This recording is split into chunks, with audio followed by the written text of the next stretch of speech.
پشاور میں dairy farm مالکان نے خوش دودھ کی درآمد روکنے کا مطالبہ کر دیا۔ پشاور کلب میں پریس کانفرنس کرتے ہوئے پاکستان کے مختلف علاقوں سے آئے ڈیری فارم مالکان کے ہمراہ ڈیری فارم ایسوسی ایشن کے نمائندے عمر گجر نے کہا، تو میں اپنے فارمرز بھائیوں کو یہاں ایک چھتری تلے اکٹھا کرنے آیا ہوں تاکہ فارمرز کی آواز ایک ہو سکے۔ تو فارمرز کی کیونکہ ڈیری سیکٹر اور لائیو سٹاک سیکٹر تباہی کا شکار ہے گورنمنٹ کی پالیسیوں کے باعث، تو ہم اپنی آواز کو ارباب اختیار تک پہنچانے کے لیے آپ کے آج پشاور پریس کلب میں پریس کانفرنس ہم نے کی ہے اور اپنا موقف آپ لوگوں کے سامنے رکھا۔ عمر گجر نے حکومت سے مطالبہ کرتے ہوئے کہا، ہمارے حکومت سے فی الفور مطالبات یہ ہیں کہ ڈیری سیکٹر کی ترقی کے لیے انقلابی اور ہنگامی بنیادوں پہ، جنگی بنیادوں پہ اقدامات کیے جائیں۔ سب سے پہلے خشک دودھ کی امپورٹ پہ فوری طور پہ پابندی لگائی جائے، اس کے بعد بریڈ کو امپروو کرنے پہ کام کیا جائے، فارمرز کو فیسیلیٹیٹ کیا جائے، فارمرز کو جانور ریسائیکل کرنے کے لیے زرعی زمینیں فراہم کی جائیں، کیٹل کالونیز کا قیام عمل میں لایا جائے، ان کی کاسٹ آف پروڈکشن کو نیچے لایا جائے، ان کے دودھ کی پیداوار فی جانور بڑھائی جائے، محکمہ لائیو اسٹاک سندھ، کے پی کے اور پشاور کو اور بلوچستان کو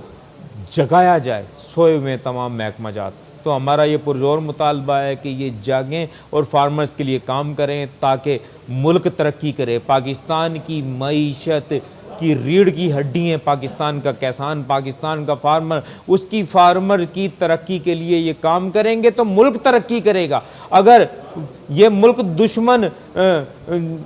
جو کہ انڈیا سے خشک دودھ امپورٹ کر رہے ہیں، یہ وے پاؤڈر امپورٹ کر رہے ہیں جو دودھ ہی نہیں ہے، اگر یہ مسلسل امپورٹ کرتے رہے تو فارمر، ظاہری سی بات ہے،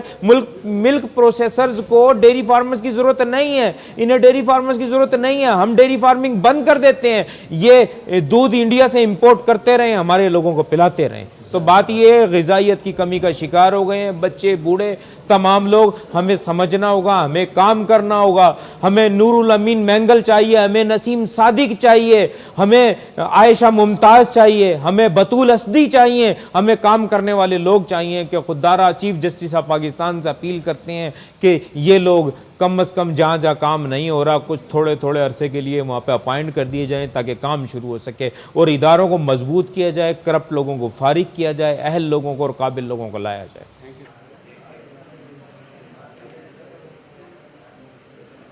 پاکستان میں پہلی مرتبہ حالات حاضرہ کے مختصر مگر جامع پروگرامز، خبروں، تبصروں کے علاوہ دیگر سماجی، تجارتی، ثقافتی، تفریحی، معلوماتی، مذہبی، تعلیمی، صحت اور بچوں کے پروگرامز صرف TNN TV پر۔